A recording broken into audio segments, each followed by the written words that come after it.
भारत दुनिया का सबसे बड़ा लोकतंत्र है। पिछले 60 सालों में यहाँ 15 लोकसभा के और कोई 350 विधानसभा के निष्पक्ष और स्वतंत्र चुनाव हुए हैं। संविधान निर्माताओं ने देश में एक स्वतंत्र और मजबूत चुनाव आयोग की स्थापना की। वक्त के साथ संसद ने चुनाव आयोग को और मजबूत बनाया। कई अधिकार चुनाव आयोग को और दिए गए। जहां तक भारतीय राजनीतिक दलों की अगर बात करें तो भारत के राजनीतिक दलों ने भी लगातार चुनाव आयोग और चुनाव प्रक्रिया को मजबूत बनाने का काम किया है। भारत की राजनीतिक दलों के बीच की सहमति का ही नतीजा है कि आज भारत में चुनावों के दौरान आदर्श आचार संहिता लागू की जाती है। लेकिन इस 60 साल के कामयाब सफर के दौरान जब हम पलट कर देखते हैं तो भारत के आर्थिक और राजनीतिक हालात काफी बदले हैं। राजनीति में स्वच्छता और पारदर्शिता की मांग उठ रही है। ऐसे में जाहिर है चुनाव सुधारों पर भी ध्यान जाता है। 1998 में कानून मंत्रालय और चुनाव आयोग ने देश भर में कई व्यापक चर्चाएं कराई और इसके बाद कुछ प्रस्ताव तैयार करके एक दस्तावेज की शक्ल में इसको पेश किया। अब ये दस्तावेज कानून मंत्रालय ने लॉ कमीशन को भेज दिया है। सरकार का कहना है कि चुनाव सुधारों को लेकर वो बेहद संजीदा है।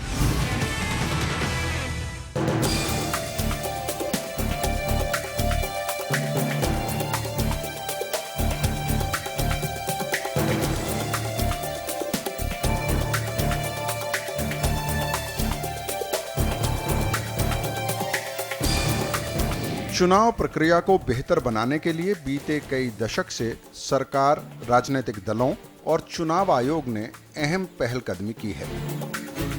इसी के तहत अपराधीकरण रोकने, राजनीतिक दलों में सुधार, फंडिंग में पारदर्शिता, चुनाव में फायदा पाने के लिए धर्म के गलत इस्तेमाल और पेड न्यूज जैसे मसलों पर चर्चा हो रही है। सरकार का कहना है कि चुनाव सुधारों पर वो संजीदा है और जिन मसलों पर राजनीतिक दलों में मतभेद है उन पर आम राय बनाने की कोशिश हो रही है। सरकार पूरी तरह से वचनबद्ध है, प्रतिबद्ध है कि चुनावों में सुधार लाने की प्रक्रिया को तेज करना चाहिए। ये बात बिल्कुल सच है कि 1972 से तारकुंडे कमेटी की रिपोर्ट जब से आई तब से इस पर कई रिपोर्ट्स बनी। गोस्वामी कमेटी की रिपोर्ट बनी और कई रिपोर्ट्स बनी, इंद्रजीत गुप्ता कमेटी की रिपोर्ट बनी। पर अब मैंने लॉ कमीशन को निर्देश दिए हैं कि वो अप्रैल तक मुझे जो ख़ास उनकी तजवीज़ें हैं उनको समराइज़ करके दे, ताकि उन कॉन्क्रीट सजेशंस के आधार के ऊपर मैं पॉलिटिकल पार्टीज़ के शीर्ष नेताओं से बातचीत करके कोई समन्वय बनाऊं, ताकि इस प्रक्रिया को हम आगे ले जा सकें। चुनाव सुधारों से जुड़े ज्यादातर प्रस्तावों पर राजनीतिक आम सहमति है, लेकिन कुछ मसले बेहद पेचीदा नजर आते हैं। मसलन चुनावों में अपराधियों की हिस्सेदारी रोकना एक बड़ी चुनौती रहा है। 1993 में तत्कालीन गृह सचिव NN वोहरा ने राजनेताओं, नौकरशाहों और अपराधियों के गठजोड़ की पड़ताल करते हुए रिपोर्ट सौंपी। इसके बाद पूरे मसले पर नए सिरे से बहस शुरू हुई। National Commission to Review the Working of the Constitution और लॉ कमीशन ने राजनीति में अपराधियों के बढ़ते हस्तक्षेप पर चिंता दिखाई। 1997 में चुनाव आयुक्त GVG कृष्णमूर्ति ने आंकड़ों के साथ लोगों का इस तरफ ध्यान खींचा। फिर 15 जुलाई 1998 को चुनाव आयोग ने इस पर एक प्रस्ताव तैयार किया जो अभी तक पारित नहीं हो सका है। आयोग ने सुझाव दिया है कि ऐसे व्यक्ति जिनके खिलाफ किसी आपराधिक मामले में चार्जशीट दाखिल हो जाए और इस मामले में कम से कम 5 साल की सजा का प्रावधान हो, उन्हें चुनाव लड़ने की अनुमति नहीं होनी चाहिए। सिद्धांततः सभी राजनीतिक दल इस बात से सहमत हैं कि ये एक बड़ी समस्या है, लेकिन ये एक ऐसा मसला है जिससे जुड़े चुनाव आयोग के प्रस्ताव पर राजनीतिक सहमति बनना बेहद कठिन नजर आती है। समस्या तो जेन्युइन है कि जिन पे मुकदमे चल रहे हैं और अपराध के आरोप हैं वो चुनाव लड़ते हैं और कानून निर्धारित करने वाले लोग बन जाते हैं। लेकिन इसमें कुछ राजनीतिक दलों को ये चिंता है कि कानून व्यवस्था, लॉ एंड ऑर्डर, पुलिस, ये स्टेट सब्जेक्ट्स हैं और राज्यों में, कई राज्यों में जिस प्रकार की राजनीति हो रही है वो राज्य अक्सर अपने विरोधी के खिलाफ राज्य सरकार मुकदमा बना सकती है। केवल मुकदमा बना दे और 2 गवाहों के बयान दे दे, चार्ज लग गया, तो वो चुनाव ही नहीं लड़ पाएगा। हमारा समझ ये है कि आज जो है कानून वो तो है दुरुस्त। अगर आपका कन्विक्शन हो गया 2 साल से ज़्यादा तो आप तो लड़ नहीं सकते हो अगले 5 साल तक, लेकिन उसके भी से भी ज़्यादा कुछ होने की ज़रूरत है, गुंजाइश है। लेकिन इसके अंदर हम समझते हैं कि सब राजनीतिक दलों को बुलाकर इलेक्शन कमीशन सलाह मशवरा करे गंभीर तरीके से, ताकि 2014 से पहले कुछ नियमों पर हम लोग सब एग्रीमेंट पे आए।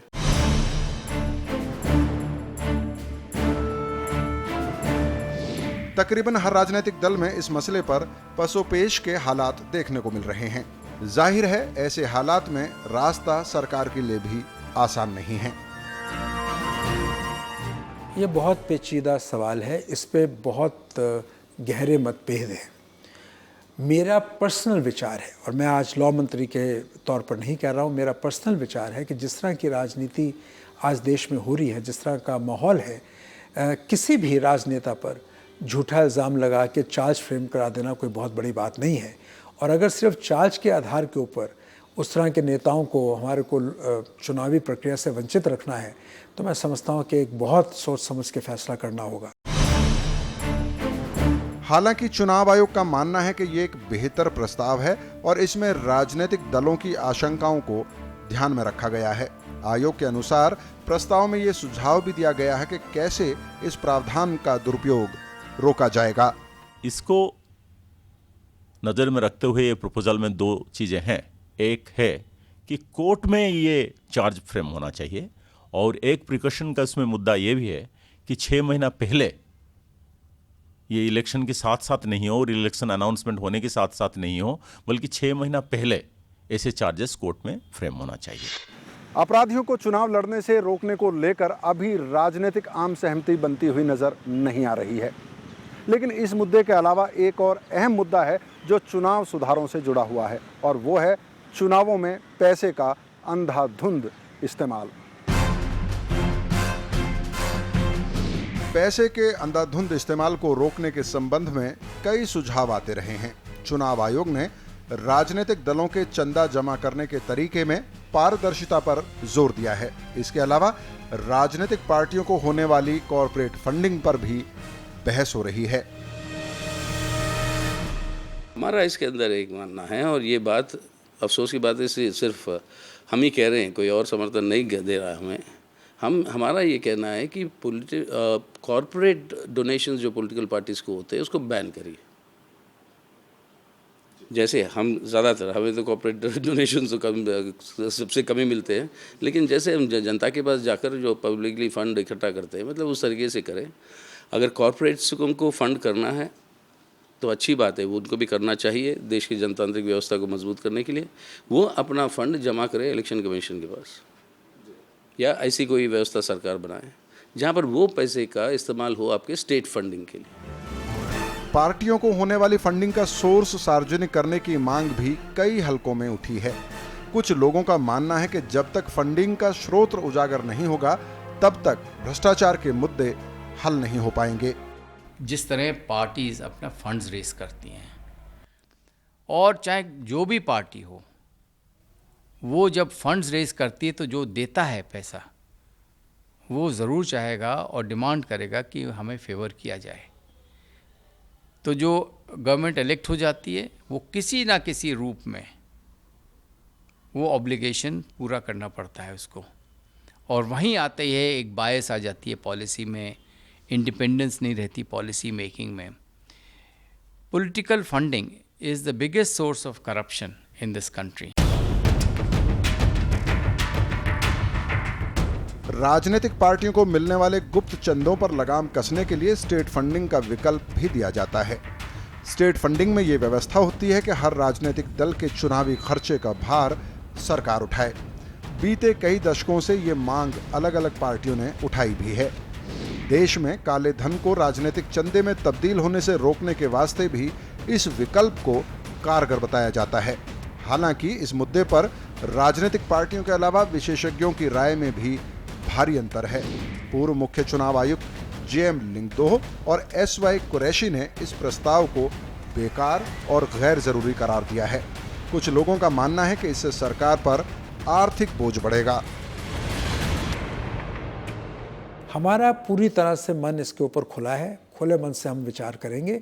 इसीलिए मैंने लॉ कमीशन को कहा है कि एक्सपर्ट कमेटीज़ की सब रिपोर्ट्स को बहुत बारीकी से उनका अध्ययन करके जब वो किसी ठोस निष्कर्ष पर पहुँचें, वो जो उनके निष्कर्ष हैं वो मुझे दें, उसके बेसिस के ऊपर हम लॉ मिनिस्ट्री में उसको एग्जामिन कराएंगे, इलेक्शन कमीशन से भी चर्चा करेंगे उनके ऊपर, और फिर पॉलिटिकल नेतृत्व के पास, मुख्तलिफ पार्टियों के और अपने पॉलिटिकल नेतृत्व के पास जाके जो फैसला होगा उसके मुताबिक आगे बढ़ेंगे।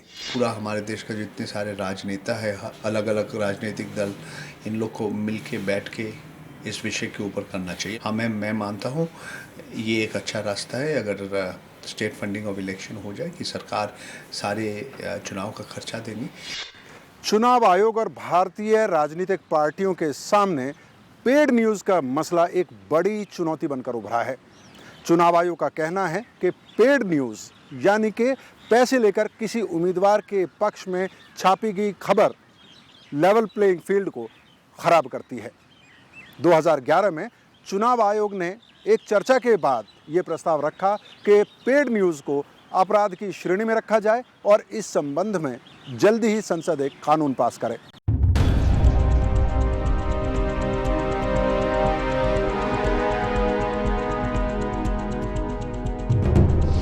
2009 के आम चुनाव में पेड न्यूज की बात बड़े स्तर पर उठी और इसके बाद चुनाव आयोग, राजनीतिक पार्टियों, पत्रकारों, सिविल सोसाइटी के बड़े हिस्से ने इसे लोकतंत्र के लिए गंभीर खतरा बताया। फरवरी 2011 में चुनाव आयोग ने एक प्रस्ताव तैयार किया। इस प्रस्ताव के अनुसार जन प्रतिनिधित्व कानून 1951 में संशोधन करके पेड न्यूज को एक अपराध घोषित किया जाना चाहिए। आयोग का मानना है कि किसी उम्मीदवार को फायदा या फिर नुकसान पहुंचाने की नीयत से छापी गई खबर अपराध से कम नहीं है। लोकतंत्र में बराबरी से अपने दावेदारी पेश करने के उम्मीदवार के अधिकार का ये हनन है। आयोग के अलावा प्रेस काउंसिल ने भी इस पर रिपोर्ट तैयार की, लेकिन पेड न्यूज पर मुकम्मल रोक अभी तक नहीं लग पाई है। हाल के चुनावी आंकड़ों पर नजर डालें तो बड़ी संख्या में ऐसे मामले सामने आए हैं। 2010 के बिहार विधानसभा चुनाव में पेड न्यूज के 121 मामले देखे गए। 2011 में केरल में 42, पश्चिम बंगाल में 23, तमिलनाडु में 147 मामले सामने आए। बीते साल खत्म हुए पंजाब विधानसभा चुनाव में चुनाव आयोग के पास पेड न्यूज की 523 शिकायतें मिली, जिनमें से 339 उम्मीदवारों को नोटिस भेजकर चुनाव आयोग ने तलब किया और हैरत अंगेज तरीके से उनमें से 201 उम्मीदवारों ने खबरों के बदले पैसे देने की बात कबूल की। गुजरात विधानसभा चुनाव में आयोग के पास 444 शिकायतें आईं। उनमें से 224 मामलों में आयोग ने कारण बताओ नोटिस जारी किया। आयोग का मानना है कि इनमें से कम 126 मामले बेहद गंभीर हैं। हिमाचल प्रदेश में 211 मामलों की शिकायत आयोग को मिली, जिनमें से 190 केस में नोटिस जारी किया गया। आयोग उनमें से 91 को पेड न्यूज के कंफर्म मामले मानता है। इन आंकड़ों से ये पता चलता है कि यह समस्या कितनी विकराल हो चुकी है। चुनाव के दौरान जिला और राज्य स्तर पर चुनाव आयोग अब media certification and monitoring committee यानी MCMC गठित करती है। MCMC को यह जिम्मेदारी दी गई है कि वो पेड न्यूज के मसलों पर नजर रखें। हालांकि आयोग और विशेषज्ञों का मानना है कि इससे उम्मीदवारों और मीडिया घरानों पर दबाव बढ़ा है और पूरा मामला पहले की तरह खुल्लम खुल्ला नहीं चल रहा है। कमीशन की जो मैकेनिज्म बनाने से जरूर इफेक्ट ऐसे हुआ है कि खुलेआम पेड न्यूज़ का बात नहीं हो रहा है और हमारे जो कमिटीज़ हैं उसको 24/7 मॉनिटरिंग करके इसको पकड़ने का कोशिश में लगे हुए रहते हैं जब इलेक्शन अनाउंस हो जाता है। थोड़ा बहुत असर पड़ा।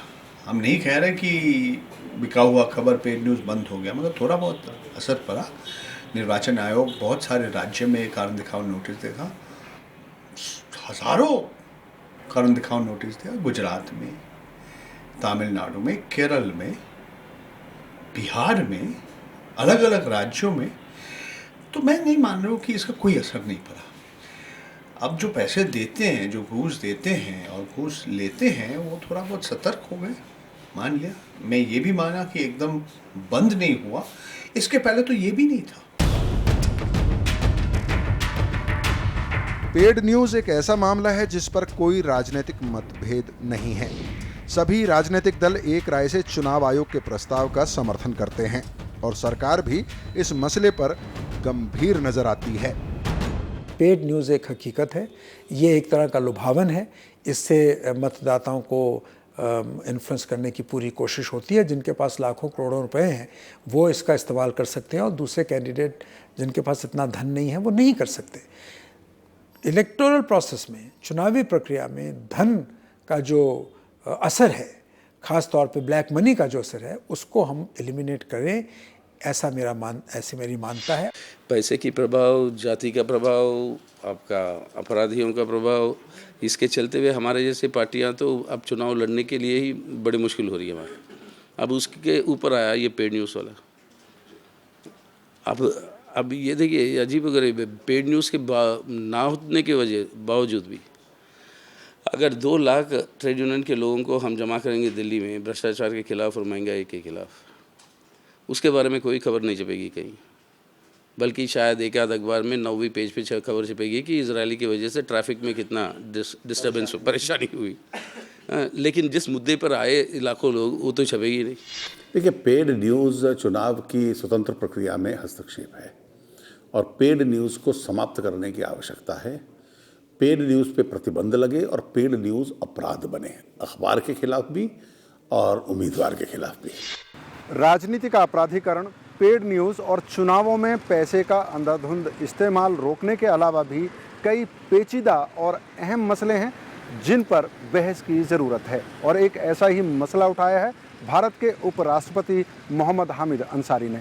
उन्होंने कहा है कि ये देखा जा रहा है कि कई बार उम्मीदवार या जो जनप्रतिनिधि हैं वो किसी एक वर्ग, धर्म, जाति या क्षेत्र के लोगों को टारगेट कर लेते हैं और अपने वोट बैंक के तौर पर उसको कल्टीवेट करते हैं। जहाँ तक विकास कार्यों का सवाल है, उसको भी वो भेदभाव के साथ चुनिंदा इलाकों में चुनिंदा वर्गों, जाति या धर्म के लोगों के लिए कराते हैं, जो भारतीय लोकतंत्र के लिए सही नहीं है। मोहम्मद हामिद अंसारी ने एक बार फिर कहा है कि क्यों ना आनुपातिक चुनाव प्रणाली पर बहस कराई जाए। 1952 के पहले लोकसभा चुनाव से लेकर अब तक केंद्र में कोई भी ऐसी सरकार नहीं बनी है जिसे डाले गए कुल वोटों का 50% वोट भी हासिल हुए हों। इसका मतलब ये है कि कोई भी सरकार ये दावा नहीं कर सकती कि जिन मतदाताओं ने वोट डाले उनमें से आधे लोगों की भी वो नुमाइंदगी करती है। हाल के कुछ चुनावों के आंकड़ों से ये साबित होता है कि हालात वक्त के साथ और बिगड़े हैं। 13वीं लोकसभा चुनाव में 182 सीट जीतने वाली बीजेपी सदन की सबसे बड़ी पार्टी थी, लेकिन उसे डाले गए वोटों का महज 23.75% हिस्सा ही मिल पाया। दूसरी बड़ी पार्टी कांग्रेस ने बीजेपी से ज्यादा वोट हासिल किए, लेकिन 28.30% वोट पाने वाली कांग्रेस को मात्र 114 सीट जीतने में ही कामयाबी मिली। 5.40% वोट पाने वाली सीपीएम को 33 सीटें मिली। बीएसपी के खाते में 4.16% वोट गिरे, लेकिन उसे सिर्फ 14 सीटों पर ही जीत मिली, जबकि उससे कम वोट पाने वाली जेडीयू को 21 सीटों पर जीत हासिल हुई। उसके बाद हुए 2 आम चुनावों में भी स्थिति जैसी की तैसी रही। पिछले लोकसभा चुनाव में डाले गए कुल मतों का 28.55% हिस्सा जीतने वाली कांग्रेस ने 206 सीटों पर जीत दर्ज की, जबकि सदन की दूसरी बड़ी पार्टी बीजेपी को 18.80% वोट के साथ 116 सीटों पर जीत मिली। 3.42% वोट पाने वाली समाजवादी पार्टी के 23 सांसद जीतकर लोकसभा पहुंचे, लेकिन 6.17% वोट पाने वाली बहुजन समाज पार्टी के खाते में महज 21 सीटें आईं। विधानसभा चुनाव की तस्वीर भी इस तथ्य को मजबूत करती हैं। पार्टियों को हासिल वोट और मिलने वाली सीट के बीच का अंतर काफी बढ़ गया है। बीते साल खत्म हुए उत्तर प्रदेश विधानसभा चुनाव की बात करें तो वहां पर समाजवादी पार्टी को कुल डाले गए मतों का 29.13% वोट पड़ा और 224 सीट जीतकर उसने भारी जीत दर्ज की। दूसरी बड़ी पार्टी बीएसपी को 25.91% वोट मिला, लेकिन उसे महज 80 सीटों पर ही कामयाबी हासिल हुई। 15% वोट पाने वाली बीजेपी ने 47 सीटें जीती और 11.65% वोट पाने वाली कांग्रेस के हाथ 28 सीटें आईं, यानी उत्तर प्रदेश की दो सबसे बड़ी पार्टियों को हासिल वोट का अंतर 4% से भी कम था, लेकिन दोनों को हासिल हुई सीटों में 144 सीटों का अंतर देखा गया।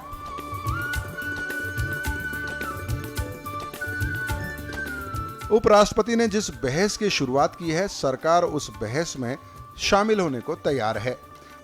हालांकि मुख्य विपक्षी पार्टी बीजेपी वर्तमान व्यवस्था से संतुष्ट है। जब तक इस पर आम राय नहीं बनती, और क्योंकि इतनी मुख्तलिफ पॉलिटिकल पार्टियां हैं, वोट तो खंडित होता है, तो फर्स्ट पास द पोल वाला जो मामला है उसके ऊपर आम राय नहीं बन पाई है। ये सुझाव ज़रूर आए हैं, पर इस पर भी हम खुले मन से चर्चा करेंगे, विचार करेंगे और देखेंगे कि क्या ये संभव है। कई चीज़ें, ये बात कहना कि ये होना चाहिए वो जुदा बात है, और ये कहना कि ये आज संभव है, हो सकता है जो आज संभव नहीं कल संभव हो जाए। एक ज़माना था इसकी कल्पना की गई थी और मेरे नेता वाजपेयी जी, अडवाणी जी इसको स्वीकार करते थे। लेकिन जिस तरीके से पिछले 25-30 साल में राजनीति बदली है जातीय आधार पर, अन्य कारणों से, तो टुकड़ों में बंट जाएगी और राजनीतिक अस्थिरता आ जाएगी। ये जो first pass the post system है, आज के संदर्भ में बदलती राजनीति में मुझे यही उपयुक्त लगता है। अगर छोटे छोटे लोगों के बीच में सीटें बंट जाती हैं और बहुत अधिक बंट जाती हैं, तो फिर इसका एक प्रत्यक्ष रूप से असर ये होगा कि राजनीतिक अस्थिरता बहुत बढ़ेगी देश में। हालांकि वामपंथी दल इस मुद्दे पर एक सार्थक बहस के हक में हैं। ये हमारी स्टैंड रही है। पहले ज़माने में जनसंघ जिस समय हुआ करता था, वो लोग भी यही बात कहते थे, लेकिन बीजेपी जब से बनी वो भी मुकर गया, मतलब इस बात पे, क्योंकि तब तो अगर सरकार बनाना है तो आपको 50% की वोट की ज़रूरत होगी। अब जो है सरकारें बन रही हैं 32% से 33% से। अब एक चीज़ याद करिएगा, पंडित नेहरू के ज़माने से लेकर आज तक कोई केंद्र सरकार ऐसा नहीं बना जिसके पास 50% से ज़्यादा बहुमत हो उन लोगों का जिन्होंने वोट डाला। यानी बहुमत लोग जिस पार्टी को वोट नहीं डाले वो पार्टी सरकार बनाती रही। आनुपातिक प्रणाली की रूपरेखा को लेकर विशेषज्ञों में काफी मतभेद देखे जाते हैं। यहाँ पर first pass the post 2 stages पर है। पहले तो जब आप इंडिविजुअल कैंडिडेट को वोट डालते हैं तो जिसको ज़्यादा वोट मिली, चाहे उसको सिर्फ 20% ही वोट मिली हो, लेकिन अगर और लोगों को उससे कम वोट मिली है तो वही इलेक्ट हो जाता है, यानी कि वही एकमात्र रिप्रेजेंटेटिव वो बन जाता है। उसके बाद फिर जिस पार्टी के पास या जिस कोalition के पास मेजॉरिटी सपोर्ट है पार्लियामेंट में, सिर्फ उसी की सरकार बन जाती है और बाकी पार्टियों का कुछ भी नहीं है।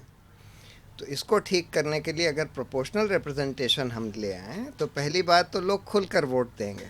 छोटी पार्टी जिसको 1% वोट मिलेगी उसके पास 1% सीट आएंगी। अभी जैसे क्या है, एक पार्टी को अगर 22% वोट मिले और एक को 26% वोट मिले तो 26% वाली ने तो एब्सोल्यूट मेजॉरिटी बना दी, और 22% जिसको वोट मिले उसको बेचारे को बहुत कम उनके एमएलए एमपी बने। तो ये खामी तो बहुत बड़ी है, हमारे जो फर्स्ट पास द पोस्ट है उसमें बहुत बड़ी खामी है, और उस हिसाब से प्रोपोर्शनल रिप्रेजेंटेशन होना चाहिए। लेकिन उसके साथ में हमें 1-2 चीज़ें और देखनी है कि हमारा देश जो है इसमें हमारे में वैसे ही इतनी सारी डिवीजन्स हैं। हमारे यहाँ कास्ट का बहुत बड़ा इशू है, रिलीजन का भी इशू है, लैंग्वेज का भी है, अब रीजन का भी हो रहा है हर जगह पर। तो हमें प्रोपोर्शनल रिप्रेजेंटेशन लगाना तो चाहिए, लेकिन साथ में इस तरह से लगाना चाहिए कि हमारी जो डिवीजन्स हैं वो ज़्यादा बढ़े ना, बल्कि वो थोड़ा सा घटें।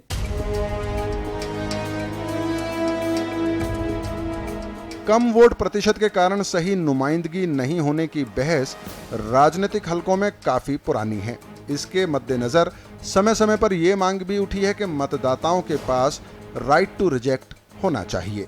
अच्छे लोग जिनके पास पैसा नहीं है वो अपना प्रचार इस तरह से कर ही नहीं पाते कि वो जनता को दिख पाए कि भाई ये जीत भी सकते हैं।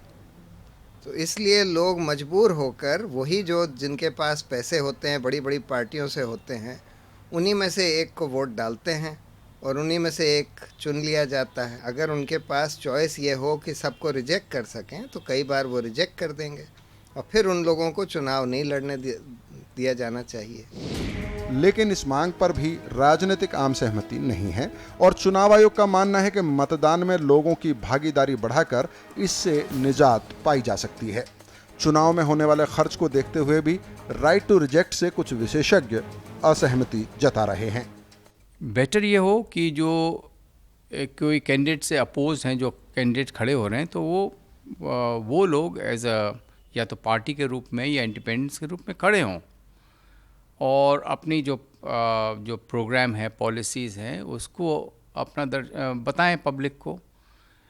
क्योंकि राइट टू रिजेक्ट में तो ये हो जाएगा कि इलेक्शन का पूरा खर्चा होगा, पूरा बंदोबस्त होगा, और अगर मेजॉरिटी हो गए कि राइट टू रिजेक्ट कि किसी कैंडिडेट को नहीं चाहते, तो उसको फिर से आप रिपीट करेंगे। राजनीति में अपराधीकरण, पेड न्यूज़, पैसे का बेजा इस्तेमाल, आनुपातिक प्रणाली या फिर राइट टू रिजेक्ट, ये सारे ऐसे मसले हैं जिन पर राजनीतिक आम सहमति बननी थोड़ी सी मुश्किल है। यानी कि ये बहुत पेचीदा सवाल हैं, लेकिन लोकतंत्र में बहस से ही पेचीदा सवालों के समाधान निकलते हैं और वही हमारी भी कोशिश है। नज़रिया में आज इतना ही। एक और एपिसोड के अगले सप्ताह आपसे फिर मुलाकात होगी। तब तक के लिए मुझे अनुमति दें। नमस्कार।